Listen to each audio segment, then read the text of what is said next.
Want to make sure you never miss a new release from the official Creepypasta.com YouTube channel again? Be sure to subscribe and hit that bell to turn on notifications.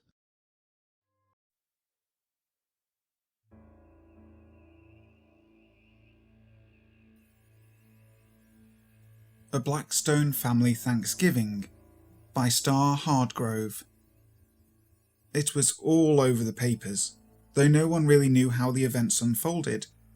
On the surface, it looked like the perfect Thanksgiving. The turkey was cooked to golden perfection, steam still rose from the freshly baked dinner rolls, and the house was filled with the scent of cinnamon and melted butter from the pumpkin pie and candy jams. Each family member sat around the table dressed in their Sunday best, ready to enjoy the feast before them. Yet this picturesque scene, which could have easily been the cover of Home and Garden magazine, was revealed to be under the surface a gruesome tableau of a family fallen. Foul play was afoot this Thanksgiving. 5 corpses sat around this untouched meal. Claude and Mildred Blackstone earned their money on the backs of the hard-working, indentured servants who ran their plantation. Claude ruled the farm with an iron hand during the day, and Mildred kept a household that was as strict as it was spotless. The two were ice-cold children, which consisted of bratty Cynthia and Toby, who earned a reputation for frequenting the servants' quarters at odd hours of the night, had just reached young adulthood. The children occupied themselves with their own preoccupations, as did the rest of the Blackstone household.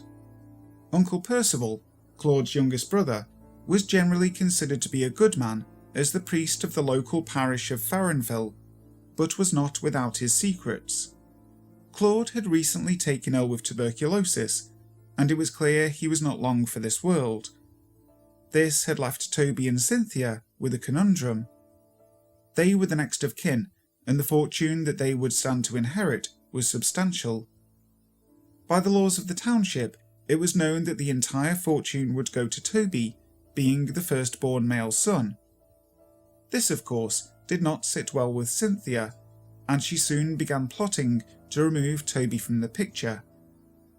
However, despite Toby's apparent thickness, he was wise to his sister's plans and developed his own. Cynthia's vanity would be her downfall. A simple tampering with her cosmetics would be the end for her, but not before Cynthia's knowledge of her brother's sweet tooth would have him find an added ingredient in his beloved saltwater taffy. Both Blackstone children died silently in their sleep. Percival had always been jealous of Claude's success and affluence, but most of all, his wife. He had been in love with Mildred since they were children, but it was Claude who had won her heart and they married young. Yet the passion had faded from their marriage years ago, and now Percival found himself making more and more house calls to the Blackstone home. He and Mildred met in the woods to confront their secret love for each other, but religion and family obligation kept them from fully reconciling their passion, even despite Mildred's discovery of Claude's liaisons with the servants. Percival would listen patiently as Mildred confessed her hate for her husband daily. Though he knew that Mildred was a woman scorned, she would never abandon her family. On the night before Thanksgiving, Percival came and met Claude in the kitchen, just as he was leaving to rendezvous with the head housekeeper. Claude's breath was stinking of whiskey, and Percival's patience was at an end. The hatred these two had for one another in this moment climaxed from a low simmer to a rolling boil, and neither could suppress it any longer. Claude swung at his brother and missed. Percival, reaching for the only thing he found handy, drove his crucifix directly through his brother's heart. In horror of what he had done, Percival left the kitchen that Thanksgiving Eve and ran to his parish to pray. When Mildred came down for her nightly cup of tea and saw her husband dead on the floor, she quickly called for her children. When they didn't answer, she ran up to their room, only to discover each child dead in their beds.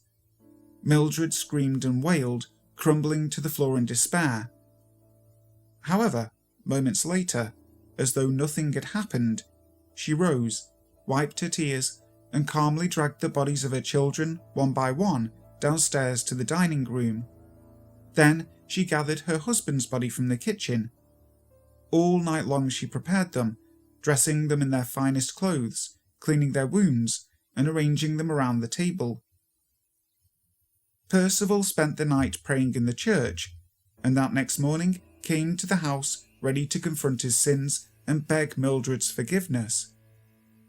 As he reached the house, he called out for Mildred. He heard her familiar, elegant voice echo from the dining hall. "In here." Percival entered. The table was all set for them. The lifeless bodies sat around the Thanksgiving feast. A bottle rested between 2 glasses of wine. Percival's shock and confusion left him speechless. All thoughts of his own confession to Mildred had left his mind. As he stammered to ask Mildred for an explanation, she smiled sweetly and handed him a glass of wine. "Drink," she said, "and we can all be a family again." Percival drank the wine as he was told. The poison worked quickly. Mildred, finally with her entire family around her, took her own glass in her hand. Still with that sweet smile that had so charmed the late Percival, she drank. She never screamed as the poison ate its way through her intestines.